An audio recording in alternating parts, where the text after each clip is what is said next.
তো দেখেন এখন আব্বুর বাসায় যাচ্ছি, আর আব্বুর বাসায় যাওয়ার সময় আমাদের বাসার নিচে একটা শিউলি ফুলের গাছ আছে। এই যে দেখেন গাছ থেকে কি সুন্দর ফুল পড়ে আছে। আমি কয়েকটা কুড়িয়ে নিলাম, আর আমার এখন ছোটবেলার কথা মনে পড়ে যাচ্ছে। ছোটবেলায় এরকম ফুল কুড়াতাম শিউলি ফুলের গাছের নিচে, সকালবেলা গিয়ে দেখতাম কি সুন্দর সাদা হয়ে বিছিয়ে আছে ফুলগুলো পড়ে, কুড়িয়ে নিয়ে আসতাম। বকুল ফুলও কুড়িয়েছি, বকুল ফুল কুড়িয়ে এনে মালা গাঁথতাম। অনেক দিন পর্যন্ত ভালো থাকতো, বকুল ফুলের ঘ্রাণ থাকতো, ভাল লাগতো। আর এই ফুলটা না কুড়িয়ে নিয়ে আসতাম, কিন্তু মালা গাঁথতাম না, কারণ এই ফুলটা বেশিক্ষণ ভালো থাকে না। এই ফুলটা কিছুক্ষণ পরেই কেমন জানি নেতিয়ে পড়ে।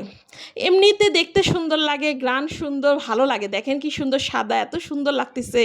আর বোটাটা কি সুন্দর কমলা কালারের, দেখতে অনেক ভালো লাগে। এই যে আমার ছেলেটাও কিন্তু কুড়াচ্ছে দেখেন, এই যে। আর এই যে এখানে এই ফুলের, এই যে গাছের পাতার উপর পড়ে আছে কয়েকটা ফুল, সেগুলিও নিলাম। এই যে দেখেন কত সুন্দর।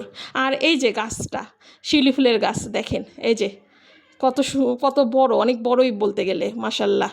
আর এই যে কলিও আছে, কলি ফুটবে মনে হচ্ছে কয়েকদিন পরে। এই যে কলিগুলোও ফুটবে দেখেন।